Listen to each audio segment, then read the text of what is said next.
At exactly 9:17 on a cold October morning, the judge closed my foster care file. "You're officially 18, Emma. You're free." Free. Funny word. Because freedom didn't feel like freedom. It felt like standing on the edge of a cliff, with nobody waiting below. I walked out of the Asheville County Courthouse carrying everything I owned. 1 backpack. 3 shirts. An old hoodie. A photograph of my grandfather. And $27. That was my entire life. No parents. No apartment. No family waiting outside. Just silence. The autumn wind pushed dead leaves across the courthouse steps. For the first time, there wasn't a single place in the world where I belonged. "Emma?" I turned. My former social worker, Linda, hurried toward me carrying a large brown envelope. Her eyes were red. She'd obviously been trying not to cry. "I'm sorry. I almost forgot." She handed me the envelope. This came from probate. Probate. Grandpa Walter had died nearly 8 months earlier. I hadn't been allowed to attend his funeral. My foster placement had been 3 counties away. I hadn't even been allowed to say goodbye. I carefully opened the envelope. Inside, there was no check. No savings account. No house deed. Only one folded title certificate. 1974 Bluebird school bus. Owner: Walter Carter. Transferred to Emma Carter. I stared at the paper. A school bus? Linda nodded sadly. It was the only thing left in his estate. I almost laughed. So my entire inheritance is a broken bus? I'm afraid so. She reached into her purse. "I know this isn't much." Then quietly handed me another piece of paper. A tow yard address. "They've been storing it since your grandfather passed away. If nobody claims it today, it'll be scrapped tomorrow morning." My heart skipped. "Tomorrow?" She nodded. "The storage fees are overdue. If you don't take possession today, the company legally owns it." I looked down at Grandpa's title again. I hadn't even seen the bus yet. And I was already about to lose it. Something deep inside me refused to let that happen. "I'll go." Linda smiled weakly. "I thought you would." An hour later, I arrived at Grayson Salvage and Recovery. It wasn't a normal scrapyard. It was enormous. Acres of crushed cars. Rusted machinery. Stacks of shipping containers. Tow trucks moved in every direction. Near the entrance, a giant banner stretched across the office building. "Coming soon. Grayson Luxury Riverfront Community." Someone was buying the entire property. A mechanic looked up as I walked inside. "You Emma Carter?" "Yes." He sighed. "You're just in time." He pointed toward the far end of the yard. "There she is." I followed his finger. And froze. A faded yellow school bus sat alone beneath an old oak tree. Rust covered almost every panel. The tires were completely flat. Several windows were cracked. Someone had spray-painted one cruel word across the side. Junk. I slowly walked toward it. My throat tightened. This was everything Grandpa had left me. I reached out and touched the faded yellow paint. Memories flooded back. Grandpa driving me to the county fair. Teaching me how to check the oil. Laughing every time the old engine refused to start. He always said, "People give up on things too quickly, Peanut. They never stop to see what they're really worth." A lump formed in my throat. "I came for you, Grandpa." Just then, a slow clap echoed behind me. I turned around. A tall man in an expensive charcoal suit was standing only a few feet away. He wasn't looking at the bus. He was looking at me. as if he'd been expecting this moment. He smiled politely. Emma Carter. My name is Miles Grayson. I own this property. He extended his hand. Then casually glanced at his watch. I've been waiting for you. I frowned. Why? His smile grew slightly wider. Because now, we can finally make a deal. I looked at him, confused. What kind of deal? He nodded toward the old bus.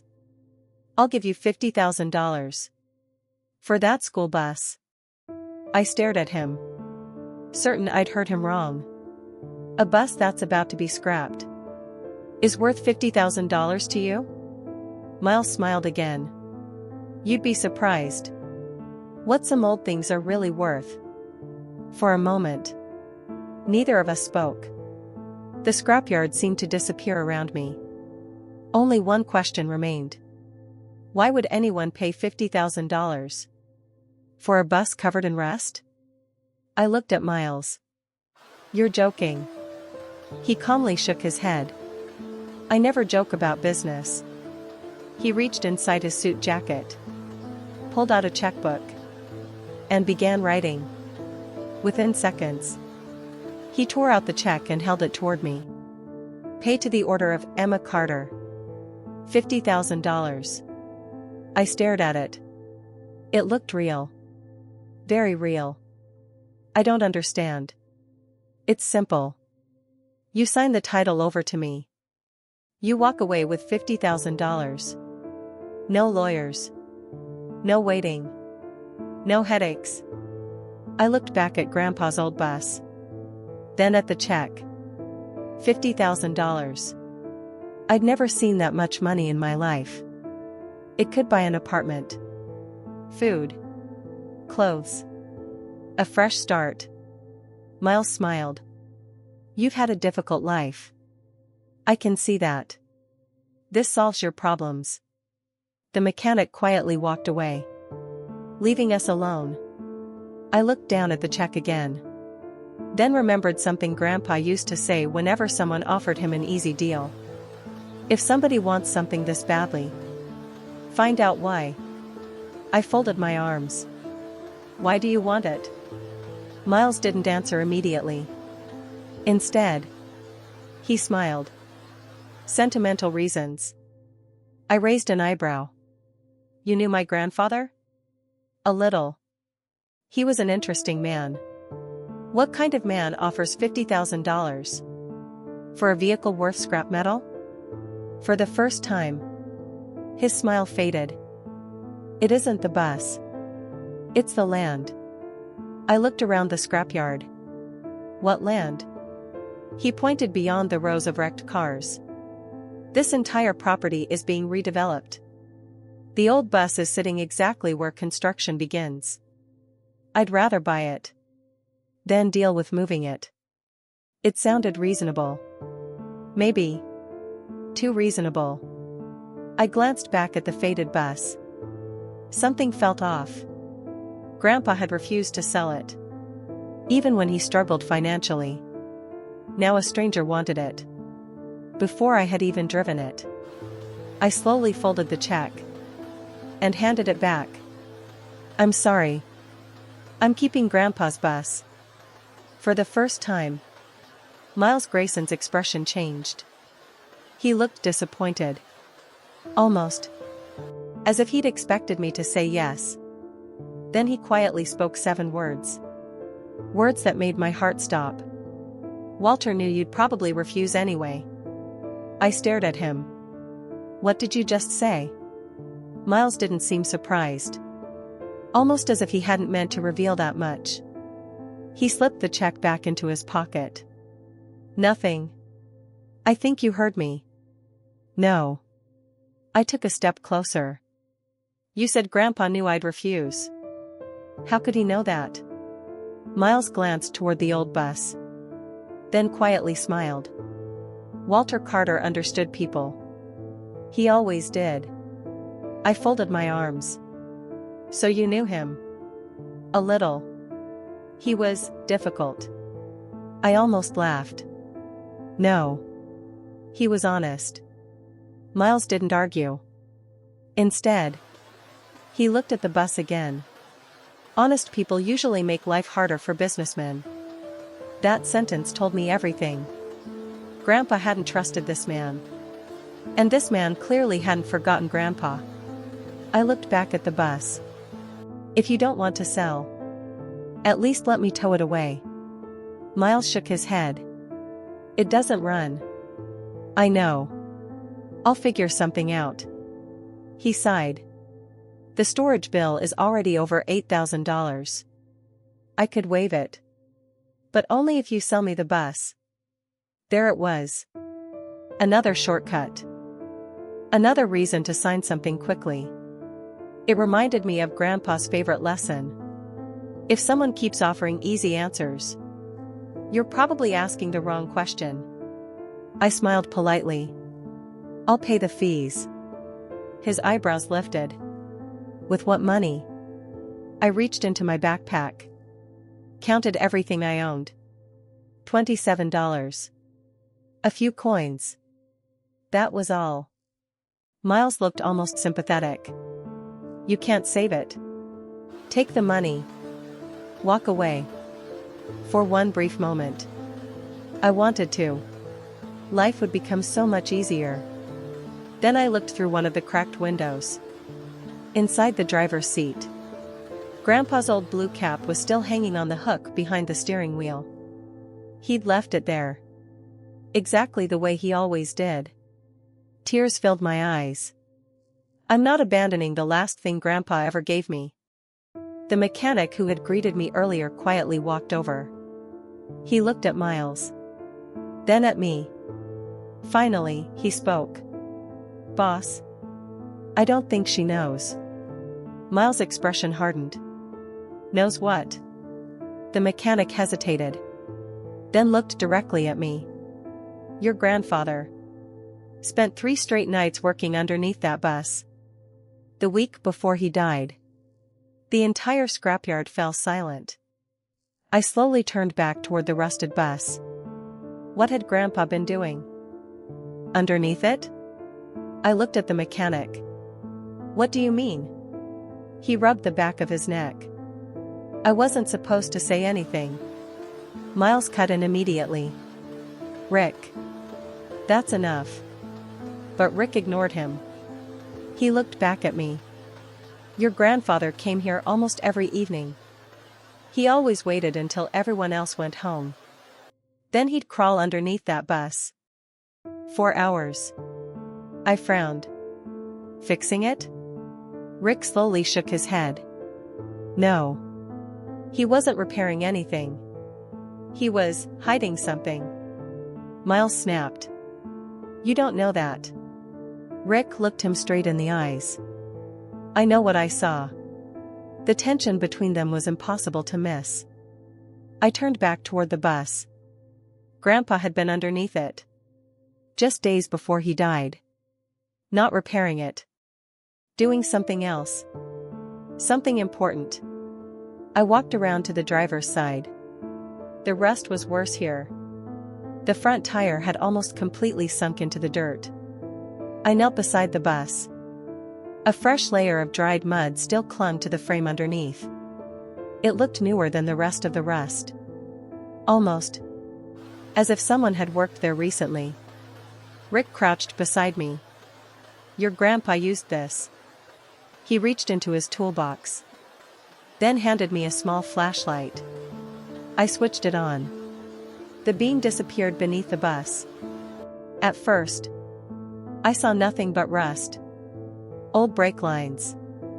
A dusty fuel tank. Then, something caught my eye. Near the center of the frame, one metal panel looked different. It wasn't covered in rust. It looked newer. As if it had been installed years after the bus was built. My heartbeat quickened. I crawled a little closer. The panel was held in place by 4 clean bolts. Everything around it was 40 years old. Those bolts weren't. I whispered. Grandpa. What did you hide? Behind me. I heard Miles take one quick step forward. Almost instinctively. "Don't touch that." I slowly looked back at him. "Why not?" "For the first time since we'd met." He looked nervous. Not curious. Not confident. Nervous. Rick quietly stared at him. Then said something that changed everything. "Because he's been trying to get underneath that bus for almost 10 years. The words hit me like a punch. I looked from Rick to Miles. What did he just say? Miles forced a smile. "He's exaggerating." Rick folded his arms. "No. I'm not. I've worked here 12 years.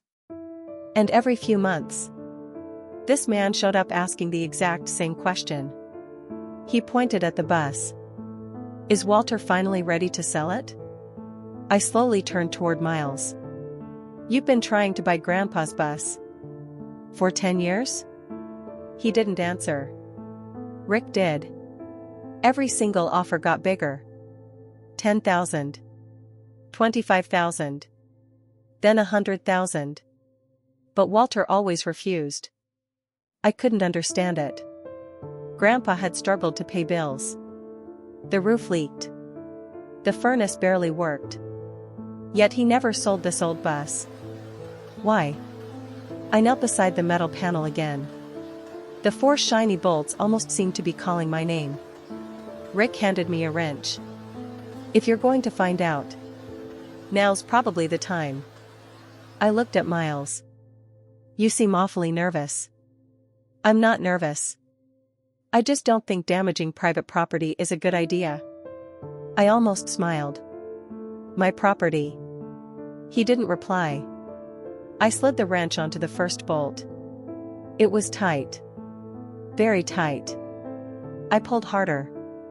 With a loud crack, the bolt finally loosened. 1 down. 3 to go. The second came off easier. Then the third. By the time I reached the last bolt, my hands were shaking. Not from fear.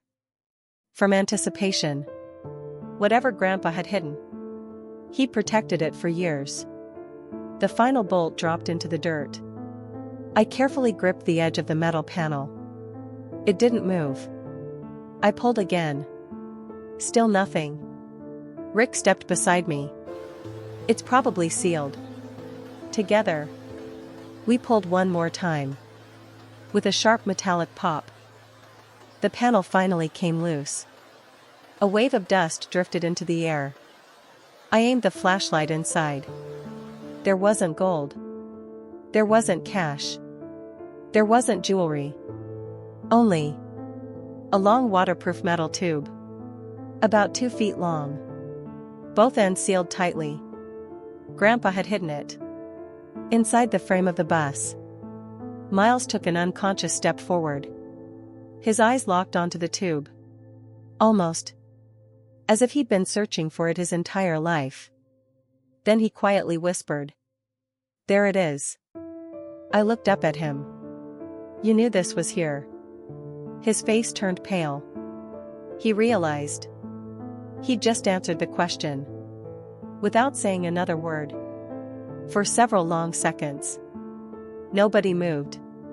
Nobody spoke. The scrapyard seemed completely silent. Miles stared at the metal tube. His face had lost all color. I slowly stood up. "You knew." He looked at me. Then stopped. He didn't have an answer. Rick quietly shook his head. "I've never seen you speechless before." I brushed the dirt off the tube. It felt surprisingly heavy. Whatever Grandpa had hidden, it wasn't small. Miles took another careful step. "Emma, I think we should open that together." I laughed softly. "Really? After trying to buy the bus for 10 years? He didn't smile. "I can explain." "No. You can wait." I carried the tube toward the front of the bus. Rick found an old workbench nearby. "Set it here." I carefully placed it on the table. Both ends were sealed with thick rubber caps. Around the center, a strip of faded masking tape had survived the years. Written across it in Grandpa's familiar handwriting were only 4 words. For Emma. Open alone. My throat tightened. Even now, Grandpa was protecting me. Rick smiled. I think Walter just answered Mr. Grayson's request. Miles lowered his eyes. I'll wait outside. For the first time, he didn't sound confident. He sounded worried. As soon as he walked away, Rick quietly locked the workshop door. I don't trust him. Neither do I. He handed me a small screwdriver. Go ahead. My hands trembled. I slowly removed the first rubber cap. Nothing. Just tightly rolled papers. Then I opened the other end. Something heavy slid into my hand. A small brass key. Old. Worn smooth with age. A tiny metal tag hung from it. Stamped with one single letter. A. Beneath the key was another folded note. I carefully unfolded it. The first line made my heart stop. Peanut. If you're holding this key, then you refuse to sell the bus. A tear rolled down my cheek. Grandpa had known. He had planned for this moment. I looked at the second line. Then everything changed. This key doesn't unlock money. It unlocks the truth. I read the note again. Every word. Slowly. As if hearing Grandpa's voice one last time. Peanut. If you're holding this key, then you refuse to sell the bus. I knew you would. Because some things are worth more than money. This key doesn't unlock money. It unlocks the truth. Take it to Raven Ridge. You'll know the place when you see it. Trust Hank. Trust Sarah. Trust no one else. Especially anyone offering easy answers. Love. Grandpa. I looked up. Raven Ridge? I'd never heard the name before. Rick frowned. I haven't either. I turned the note over. Nothing. No address. No map. Only Grandpa's handwriting. Miles knocked on the workshop door. Emma? Did you find anything? I folded the note. Slipped the key into my pocket. Then looked at Rick. We're not telling him. Rick nodded immediately. Good idea. He unlocked the door. Miles stepped inside. His eyes searched the workbench. The metal tube. The papers. Then stopped. Well? I smiled politely. Nothing important. For the first time, he looked disappointed. Not because of the bus. Because of what he hadn't seen. He forced a smile. If you ever change your mind, my offer still stands. $50,000. I shook my head. No. He slowly nodded. Then handed me a business card. My number's on the back. You'll call. I slipped it into my backpack without looking. I don't think so. He walked toward his SUV.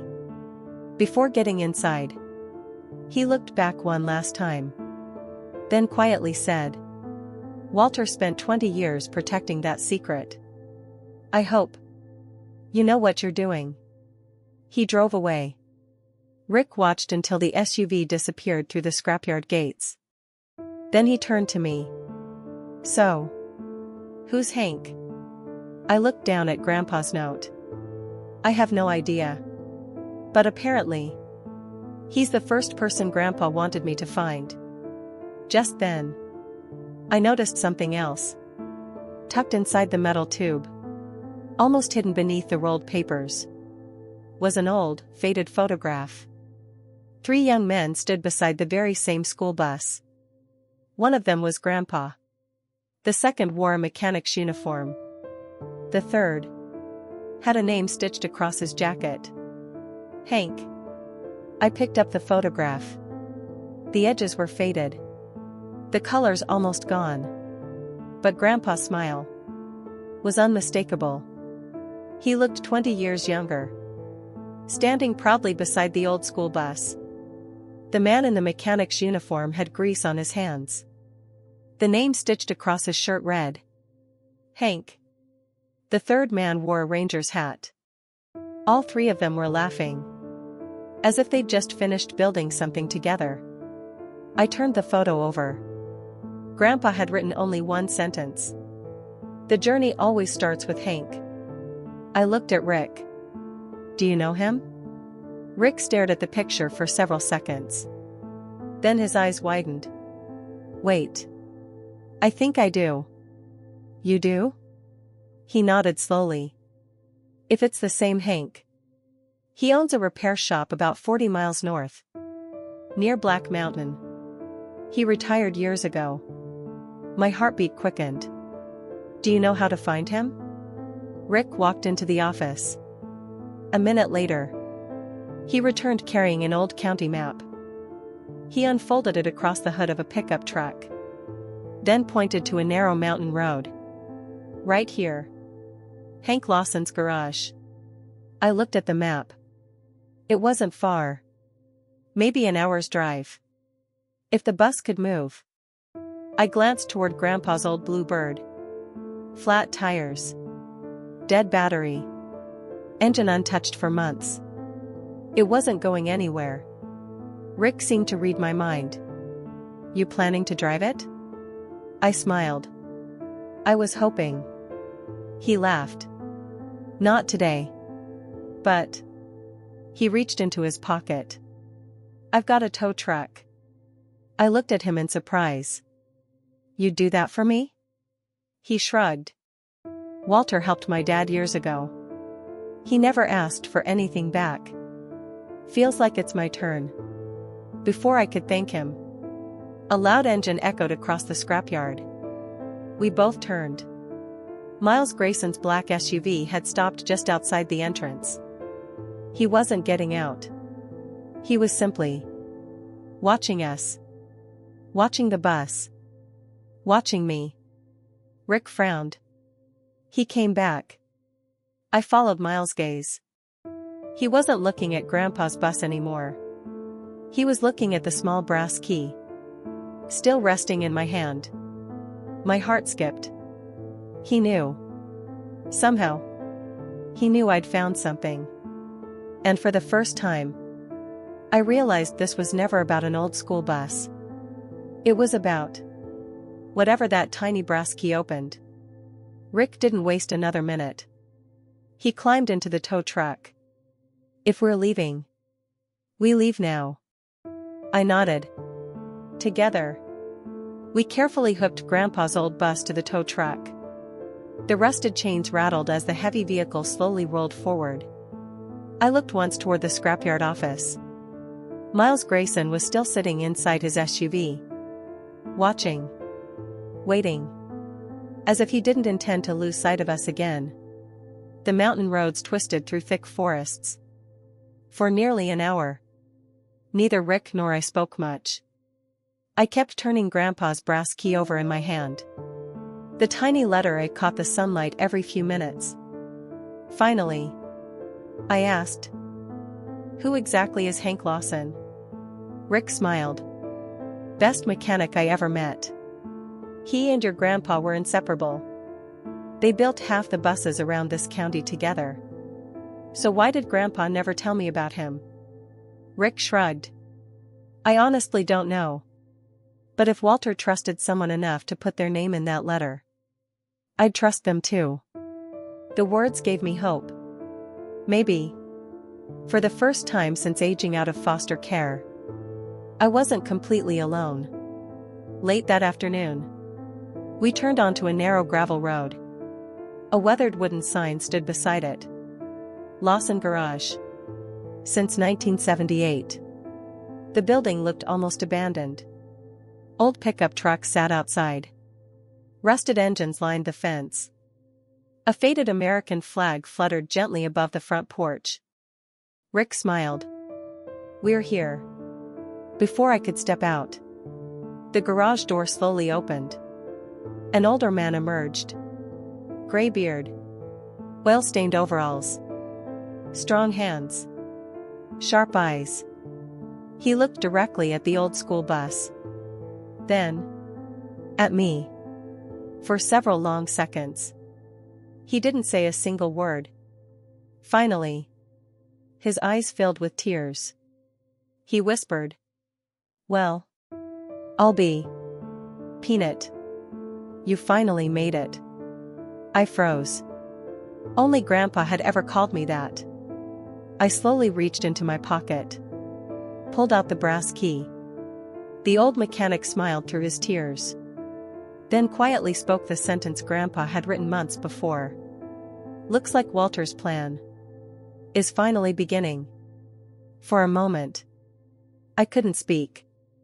The old mechanic smiled gently. "You've got Walter's eyes." My throat tightened. "You knew Grandpa?" He laughed softly. "Knew him? He was my best friend for 42 years. Rick climbed down from the tow truck. "Hank, I think she's got something." I slowly held up the brass key. The moment Hank saw it, his smile disappeared. He became serious. "So, Walter finally trusted someone with key A." I frowned. "Key A?" He nodded. "There were 3. A, B, and C." I blinked. "There are more?" Hank smiled. "Only Walter knew where they all were." He motioned toward the garage. "Come inside." The workshop smelled of sawdust, motor oil, and old leather. Photographs covered almost every wall. Most of them showed Grandpa building buses, fishing, helping families repair homes after storms. One picture caught my attention. Grandpa, Hank, and a woman I'd never seen before. Sarah Collins. I pointed toward it. "You knew Sarah too?" Hank chuckled. "We all worked together. Walter trusted only 2 people with his plan. Sarah and me." He carefully picked up the brass key from my hand, turned it over, then smiled.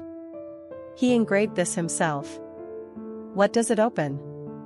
Instead of answering, Hank walked to an old wooden cabinet in the corner. He unlocked it, reached inside, and removed a faded leather journal. Across the front, in Grandpa's handwriting, were 4 words.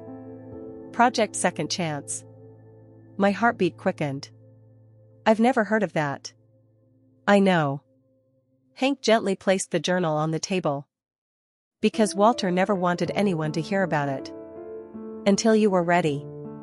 I looked at him. "Ready for what?" He smiled sadly. "To understand that the bus was never your real inheritance." Silence filled the room. Then Hank slowly opened the first page. Tucked inside was a hand-drawn map. Across the top, Grandpa had written 2 words. Raven Ridge. The same place mentioned in his letter. Hank looked directly at me. "Tomorrow morning. I'm taking you there." "What is it?" He folded the map carefully, then quietly answered. "The reason your grandfather spent the last 20 years of his life preparing for this day. There were 3. A, B, and C." I blinked. "There are more?" Hank smiled. "Only Walter knew where they all were." He motioned toward the garage. "Come inside." The workshop smelled of sawdust, motor oil, and old leather. Photographs covered almost every wall. Most of them showed Grandpa building buses, fishing, helping families repair homes after storms. One picture caught my attention. Grandpa, Hank. And a woman I'd never seen before. Sarah Collins. I pointed toward it. You knew Sarah too? Hank chuckled. We all worked together. Walter trusted only two people with his plan. Sarah. And me. He carefully picked up the brass key from my hand. Turned it over. Then smiled. He engraved this himself. What does it open? Instead of answering, Hank walked to an old wooden cabinet in the corner. He unlocked it. Reached inside. And removed a faded leather journal. Across the front, in Grandpa's handwriting, were 4 words. Project Second Chance. My heartbeat quickened. I've never heard of that. I know. Hank gently placed the journal on the table. Because Walter never wanted anyone to hear about it. Until you were ready. I looked at him. Ready for what? He smiled sadly. To understand.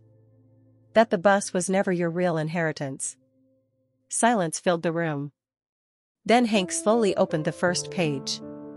Tucked inside was a hand-drawn map. Across the top, Grandpa had written 2 words. Raven Ridge. The same place mentioned in his letter. Hank looked directly at me. Tomorrow morning. I'm taking you there. What is it? He folded the map carefully. Then quietly answered. The reason your grandfather spent the last 20 years of his life preparing for this day. The bus sat quietly beside the old barn. Covered in fresh paint now. Still old. Still imperfect. But no longer forgotten. Just like me. 6 months had passed. Since Grandpa's hidden compartment changed everything. Not because it made me rich. Because it showed me who he believed I could become.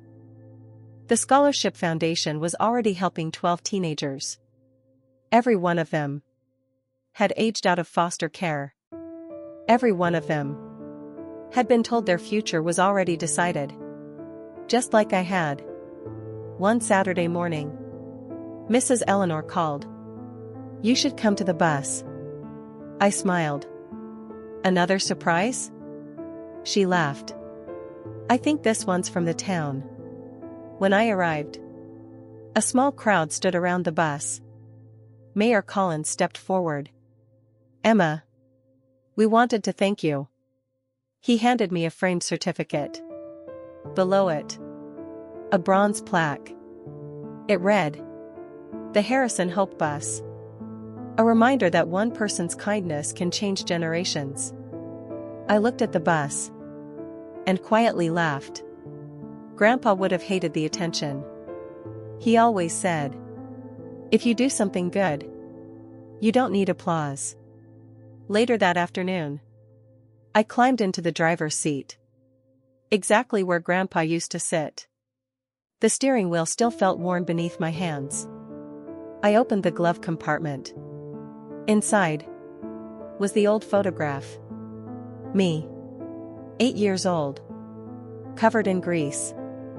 Holding a wrench almost bigger than my arm. Grandpa kneeling beside me. Both of us smiling.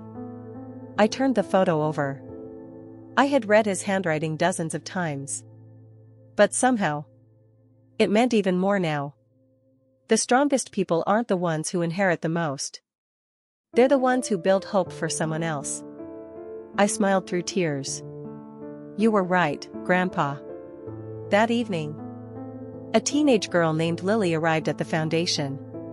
She carried everything she owned. Inside one backpack. She looked frightened. Exactly the way I had. At 18. I welcomed her inside. She looked around nervously. Does it ever get easier? I thought about Grandpa. The old bus. The hidden compartment. The letters. The map. Everything. Then I smiled. Yes. It does. But not because life becomes easier. Because one day, you realize you're stronger than the life you survived. For the first time, she smiled. A real smile. Full of hope. People who hear this story will probably think it's about an old rusted bus. Or hidden money. Or Grandpa's secret compartment. It isn't. It never was. It's about a man who knew the greatest inheritance wasn't cash. Or land. Or gold. It was believing in someone. Before they believed in themselves. Grandpa's hidden compartment didn't rescue my future. His faith did. And because one man chose kindness, a homeless 18-year-old girl found far more than an inheritance. She found a home.